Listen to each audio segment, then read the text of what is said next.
ಭಾಗಮಂಡಲ ತ್ರಿವೇಣಿ ಸಂಗಮ ಸಂಪೂರ್ಣ ಜಲಾವೃತ. ಇದು ಭಾಗಮಂಡಲ ಮಡಿಕೇರಿ ರಸ್ತೆಯಲ್ಲಿ ನೀರು ಬರಲಿಕ್ಕಾಗಿದೆ ನೋಡಿ. ಇದು ಭಾಗಮಂಡಲ ಮಡಿಕೇರಿ ರಸ್ತೆಗೆ ನೀರು ಬರಲಿಕ್ಕಾಗಿದೆ. ನಾಪಗೂಡು ರಸ್ತೆಯಲ್ಲಿ ಗಾಡಿ ದಾಟ್ತಾ ಇಲ್ಲ. ಕೆಲವೇ ನಿಮಿಷಗಳಲ್ಲಿ ಎಲ್ಲಿದ್ದು ವಿಡಿಯೋ ಬರ್ತದೆ. ತ್ರಿವೇಣಿ ಸಂಗಮ ಸಂಪೂರ್ಣ ಜಲ. ಇದು ಭಾಗಮಂಡಲ ತ್ರಿವೇಣಿ ಸಂಗಮದ ಒಂದು ನೋಟ. ಭಾಗಮಂಡಲ ನಾಪಗೂಡು ರಸ್ತೆ ಸಂಪೂರ್ಣ ಜಲಾವೃತಗೊಂಡಿದೆ.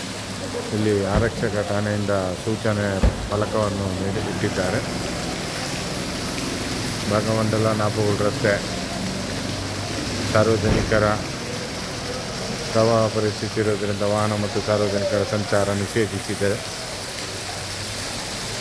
ಕೈಯವರ ಮೇಲೆ ಓಡಾಡ್ಬೋದು, ಕೆಳಗಡೆ ಓಡಾಡೋದಿಲ್ಲ. ಇದು ನೋಡಿ ತ್ರಿವೇಣಿ ಸಂಗಮದ ಸಂಪೂರ್ಣ ಜಲಾವೃತಗೊಂಡು. ಇದು ನೋಡಿ ಮಡಿಕೇರಿ ರಸ್ತೆಗೆ ಭಾಗಮಂಡಲ ದೇವಸ್ಥಾನದ ಹತ್ತಿರ ಪಕ್ಕದಲ್ಲಿ ನೀರು ಬಂದಿದೆ ನೋಡಿ. ಕರ್ನಾಟಕ ನ್ಯೂಸ್ ಡಿಜಿಟಲ್ ಚಾನಲನ್ನು ಈಗಲೇ ಸಬ್ಸ್ಕ್ರೈಬ್ ಮಾಡಿ. ಧನ್ಯವಾದಗಳು.